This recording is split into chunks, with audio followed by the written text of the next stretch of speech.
Suspense.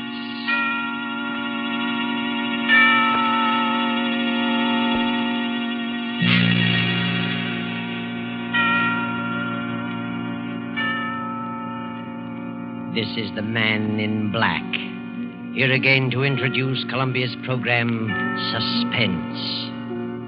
Our star tonight is Bela Lugosi, playing the part of Professor Antonio Basile, psychologist.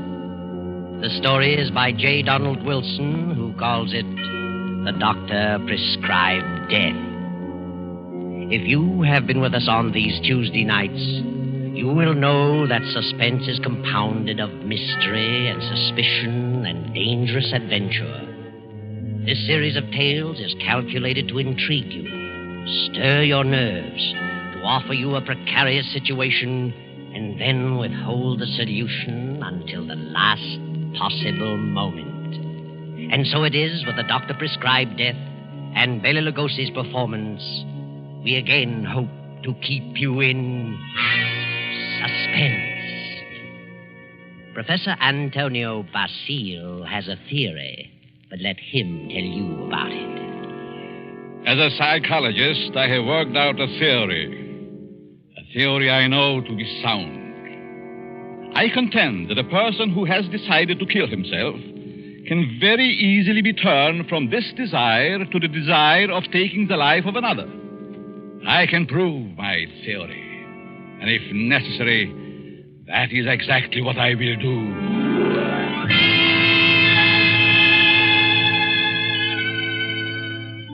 Yes, Professor Antonio Basile has a theory, but only a theory. And he's worried about what his publisher will say, so he visits the editor, whose name is Hellman. Hellman finishes the manuscript and tosses it on the desk. Professor Basile leans forward eagerly and... Well, Hellman, what do you think? Professor Basile, it's purely conjecture, simply a theory, and I wouldn't advise publishing it. I worked on that theory for a long time. I'm positive of it. I know it'll work. Suppose it will. What good is it?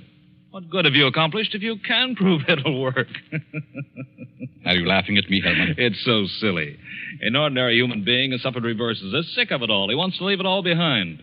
And you say he can be changed to want to kill someone else. I do. Self-destruction and the destruction of other life are closely related in the mind. The dividing line is very thin. It's ridiculous. And you won't publish it? Granger would fire me. Why? He told me that, in his opinion, you should be in the asylum. Mr. Granger said that. Does he think I'm insane? How do I know? Hellman, Mr. Granger didn't say that. It's you who thinks I'm crazy. You've never liked me. For some reason, you are trying to tear me down. Well, we'll see, Mr. Hellman. We'll see. Now, wait a minute. I'll show you whether my works are illogical. I'll show you whether I'm insane. Oh, calm down.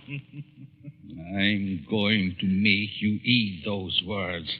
I know you don't like me, but I'm going to prove that my theory is sound. Good night. Wait a minute. Basile, wait. You wait, Hellman. You wait. Yes, wait, Hellman. Wait. Professor Basile, seething with resentment, rushes from the office and strides angrily down the street. Insane, huh? I'll prove my theory. I'll find a subject.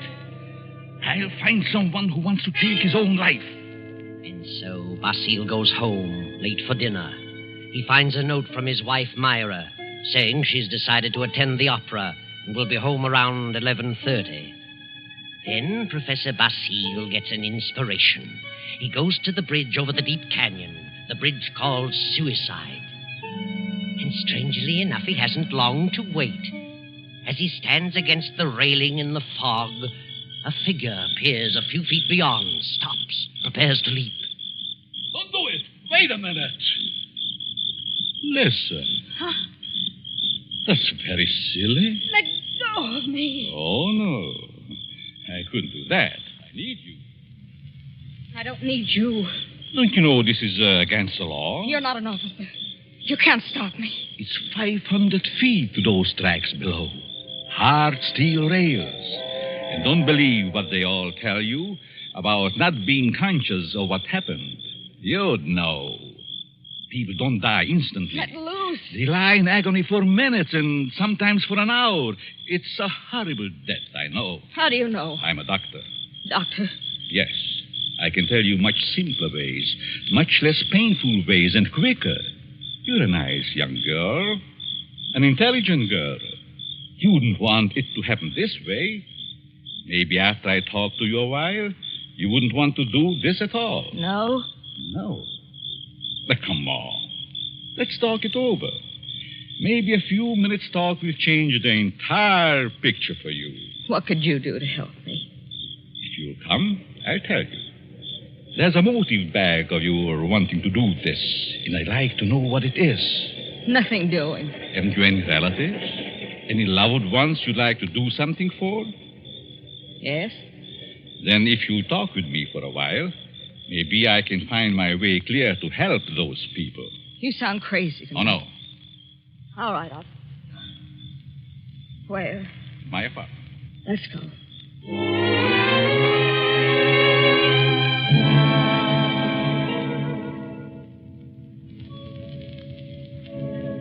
Well, here we are.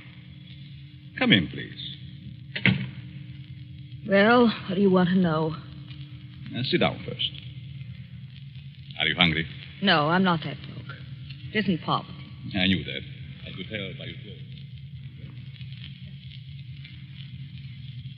Now, first, why did you come here? Why? Why, because you talked me into it. I see. You're not afraid of me? Afraid? In my frame of mind.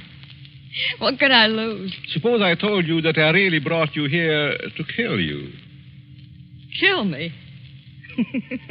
You know, you're a very pretty girl, don't you? Yeah? That doesn't always mean so much. The right man, it might. That's what I thought. But I found out it didn't mean a thing. Ah, then it was because of a man. I knew it. Really? How did you guess? I'm a student of psychology. I'm Professor Antonio Basil. I see. And you want to know what makes me tick. You want to know the reason behind my action tonight. That's right. I would like to know what happened to make you want to kill yourself. Suicide is a mental aberration. Yeah? I'd like to know what preceded the decision to destroy yourself. And what you thought about until the moment I stopped you on the bridge. What good will that do me? You said you weren't broke, but you also said you had some loved ones you'd like to do something for. I meant I wasn't broke to the point of being hungry. I have a few dollars. But you suggested help for someone in larger terms. Yes, I did. Who is the loved one? My mother? You are her only means of support? Yes. And you intend to kill yourself? Yes. That's being selfish, isn't it? Selfish? Yes. You are concentrating solely on self. You think so? What else? The first law of human nature is self-preservation, right? I suppose so. The second law is the preservation of family. Yeah? So you decide to deny the first law and destroy yourself. And as a consequence, deny the second and leave your mother alone and in need. You indicate a form of insanity. What would be normal? To destroy the other person. The one who has done you wrong. Have you hurt him? No. Then the one who has done wrong should be the one to suffer. You have no legal recourse? Legal recourse? No, I haven't, I'm sorry to say. And you would kill yourself to let your poor mother suffer because of the wrong of another. Why shouldn't he be the one to suffer? I suppose you're right. Why shouldn't he? What happened after all? Why not tell me about it? Were you married? No. He never seemed to find time to get around to marriage. What's your name? Gladys. Gladys Tanner. How long had you known him? Almost 4 years. And you always thought he meant to marry you? Yes. Until 3 weeks ago. Yes? On July 1st, he had to leave town for a week on business. Said he was going to Kansas City. When he came back, he seemed to be too busy to see me. Then a week ago, I found a snapshot along with several others in his desk in his home. May I see it? Certainly. It's a picture of him and another woman. But the picture was not taken in Kansas City. It wasn't? No, it was taken on the beach at Atlantic City. And it's dated by the finisher, July 3rd. Since he returned, he's refused to see me. Yesterday, he finally said he didn't care to see me anymore. That I'd better forget him. But it isn't so easy as that, is it? No. I figured I'd done something. And blame myself. Do you know this blonde woman in this snapshot? No. Then it must be a woman he has met recently. You've known him for 4 years. I don't think you are to blame. He's the one in the wrong. And he should be made to suffer. How? You were going to kill yourself. Why should you? Kill him instead. He double-crossed you. He deserves it. Now, let me go a little deeper into the situation. Whenever a person has reached the conclusion to take his life...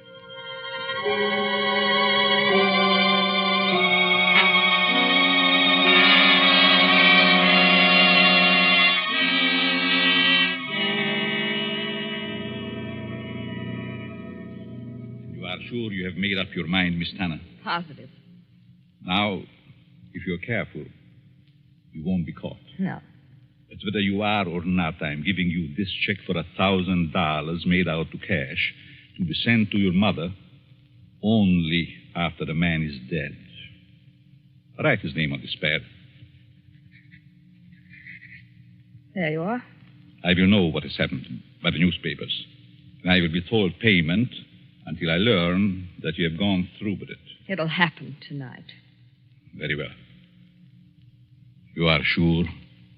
You are determined? Absolutely. Nothing could stop me. Very good. But just what would happen if I did get caught? You won't get caught if you follow my instructions. I know. Now, here is a small revolver. It'll fit easily in your purse. That's all you need. Be sure to wipe your fingerprints off and leave the gun near the body. Yeah. Well, goodbye, Dr. Basile. Goodbye, Gladys, and good luck.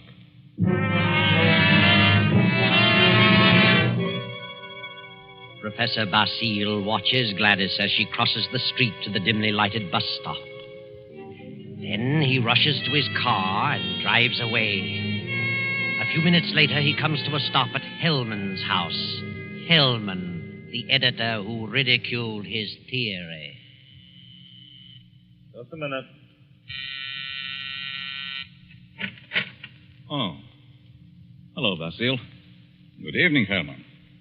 Thought I'd drop out to have a little chat with you. Well, why this time of night? It's kind of late, isn't it? 11. Didn't think that was late for you. No? Come in. Thanks. Sit down. What's on your mind? I want to talk to you about my theory you ridicule so definitely. My theory about suicide. Oh. Well, I just don't believe it, that's all. And I said I'd prove it, didn't I? Yes, but what are you getting at? It's going to be proved. My theory is going to be proved tonight. Well, that's fine. Go right ahead and prove it. I don't like you, Hellman. I never liked you. And I know you don't like me. I can't help that, Basile.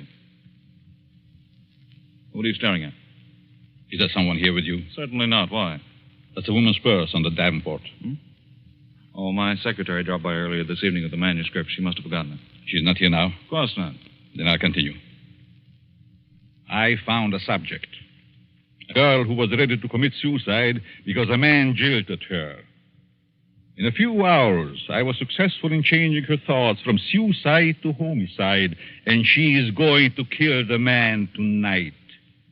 What do you think of that? There may be a dozen murders tonight. Ah, but you'll know which one I mean. You'll know about this murder. What do you mean? Because I'm going to tell you who the victim is going to be. You know who the intended victim is? Why don't you stop it? But then I wouldn't have proved my theory. If you put this girl up to it, you're as guilty as she is. You're insane, Basile. Hopelessly insane. You think so, Herman? The whole idea is mad. Too utterly ridiculous for words. No sane man would ever think of such a useless, senseless idea. And for heaven's sake, stop laughing. I'm thinking about the victim when he learned. Who is the victim? Martin Hellman. Me? Yes, you. I don't believe you. You will this time. Who is this girl? I know no girl who'd want to kill me. This one does. Now. Oh, nonsense. However, I wouldn't put it past you to hire someone to do something like this. No, this girl is no fake. This girl is serious. Deadly serious. You probably hypnotized some poor woman, figuring she'd never remember what happened. Oh, Hellman, you underestimate me. Maybe I do underestimate your evil mind. But believe Put me... up your hands, Hellman. Get away from the desk. I'll just take care of that gun, Hellman. That's better. Well, since when did you start carrying a gun, Basile? A gun? Don't be silly. This isn't a gun in my pocket. It's just my pipe. See? Well, what do you hear, Herman? Nothing. Oh, yes, you do. I heard it, too. The sound on the porch. I leave now. The back way. I put your gun in the kitchen. And I'll be very careful to remove all my fingerprints. You insane fool. Oh, fancy you. You, Hellman, you are going to help prove my theory. Good night, Hellman. Crazy devil. I'll have him locked up before he gets across town. Good evening, Mr. Hellman. Huh? How did you get in here? Through the patio door. What do you want? I wanted to talk to you. Very strangely. You're just imagining things. And what are you doing here? I wanted to tell you something. Yeah? What? When you first indicated to me that you were through with me, I was terribly hurt. I thought all along that we were to be married. I couldn't understand. I tried and tried to think of something I'd done to cause our breakup. Then I happened to find this snapshot in your desk. Snapshot? Take a look at it. Kansas City. No, Atlantic City, New Jersey. You and a blonde. And the date is stamped on the back. A business trip. Ha! Well, what about it? I just wanted you to know that you weren't so slick. I wanted you to know that I knew about the blonde. That I knew you'd lied. Now that you've told me, what good does it do you? A lot of good. First, I thought you came here for money. How could you think such a thing? Well, I think you'd better go now. I'm going. Goodbye, Morton. And good luck in your new venture. What venture? This one. Gladys. Gladys! And wish me luck in mine.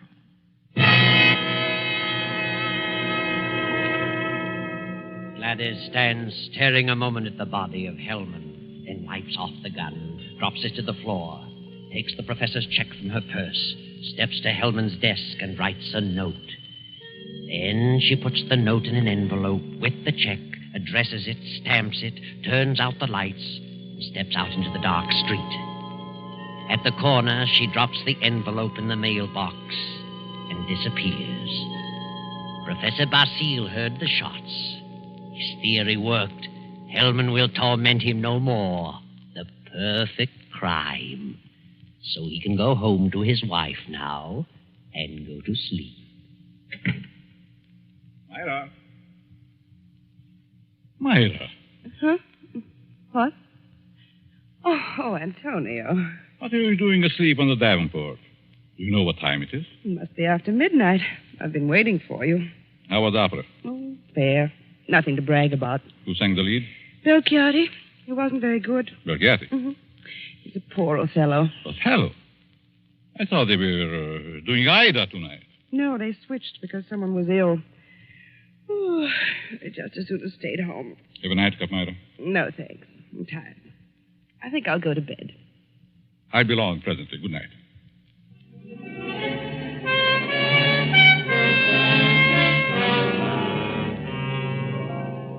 Then the night passes and the morning comes. The professor rises cheerfully and prepares for breakfast. Then... I get it, Myra. Yes? Are you Professor Basile? Yes, May we come in? We'd like to talk with you. of course. What is it you want? Is your wife in? Yes. We'd like to see her, too. What? Oh, I'm Lieutenant Davis. Detective headquarters. Well, what do you want? Will you call your wife? Why, certainly. Myra! But what's this all about? What is it, Antonio? These men are from detective headquarters. They want to talk to us. Really? What about? May I ask where you were last night, Mrs. Basile? Certainly. I went to the opera. What time did you get home? Oh, I imagine it was around 11 or shortly after. Mm-hmm. Were you at home last evening, Professor? Well, I was at the club and got home about 12:30. By the way, do you know a Morton Hellman? Certainly. What about him? He's been murdered. Murdered? Good Lord. When? Around midnight last night. I found him this morning. How terrible. Why, I've known him for years. He was editor-in-chief of the company publishing my writings. I'm a psychologist, you know. Yes, we know. But what do you want to know from us? We weren't connected socially with Hellman. Just in business. Did you know him, Mrs. Basile? Yes, I knew him very slightly. Do either of you know of anyone who'd have reason to kill him? Certainly not. Everyone thought highly of him. Did you ever hear of a girl named Gladys Tanner? Lady Stanner? No. Did you know of a Gladys Tanner, Mrs. Basile? No. Is this your purse, Mrs. Basile? Why, of course it is. That's the one I gave you last Christmas, Myra. Well, yes.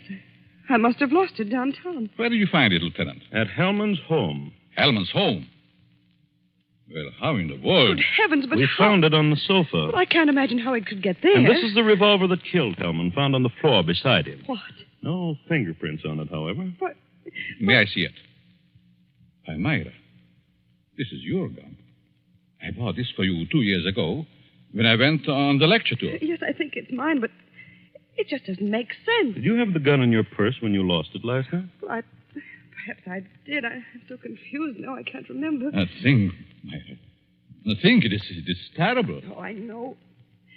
Oh, dear, I feel ill. Did you ever fire this gun? Yes, once last year up in the mountains. I wanted to see how it worked. Ever reload it? No, I've never reloaded it. I just didn't think about it. Maybe I did put it in my purse. Why, I don't know. And whoever found the purse may have used the gun to...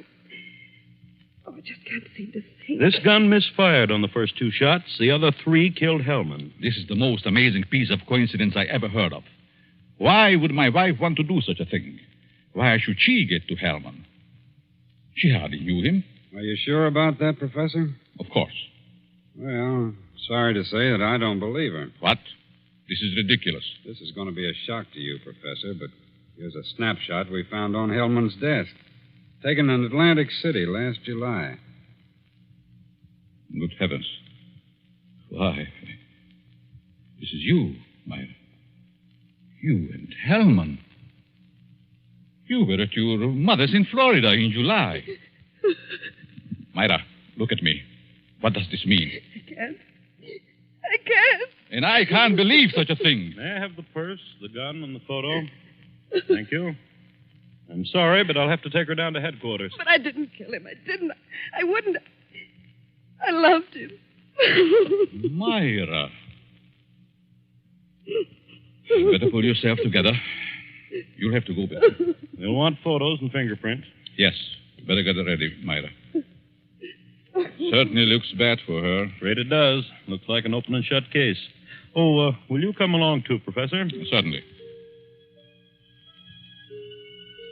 And so it all worked out beautifully. Not quite as the professor had planned. But then he changed his plan from the moment when Gladys Tanner showed him the snapshot taken in Atlantic City. And he realized that the girl's fiancé was Hellman, and that the blonde was Myra, his wife. He had no intention of allowing Gladys Tanner to kill Hellman until he saw that snapshot. And when he recognized Myra's purse in Hellman's home, he decided to let Gladys kill him and the blame be placed on Myra. The perfect crime. But several hours later, after fingerprints and many questions, the professor is just about to be dismissed when Sergeant Rankin steps into the room and speaks quietly to Lieutenant Davis. What is it, Rankin? I stayed at Basile's place, as you said. Well? A few minutes ago, a special delivery letter came for the professor. This'll knock your eye out. Read it. Huh? Wow. This fits perfectly with the writing we were trying to make out on Helm's desk blotter. Professor, here's a letter sent special delivery to you a few minutes ago, postmarked last night. Read it. Dear Professor Basile, your theory worked a certain degree. You convinced me I should kill him. But when that gun you gave me misfired twice, I almost quit. Go ahead, Professor. Read on. Then as I looked at him on the floor, the feeling of self-destruction came back. I'm going ahead with my plan. Here's your check. I won't need it. Besides, I lied to you. I lost my mother long ago. Better luck next time. Gladys Tanner. And a half hour ago, they found her body beneath Suicide Bridge. Well, Professor, your perfect crime has failed. Failed. Yes, failed. Wonderful setup on paper, but your theory backfired and you're up for murder. But I didn't kill him. But you planned it, and you're as guilty as Gladys. She's paid her penalty. Now it's your turn. No. I won't be hanged. Never. Rankin, grab him.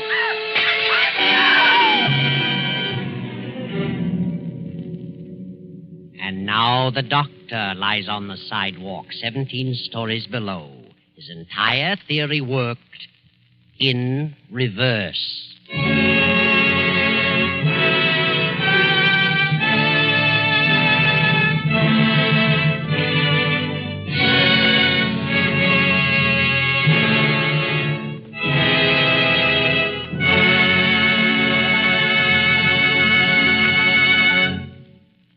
And so closes the doctor-prescribed death, starring Bela Lugosi.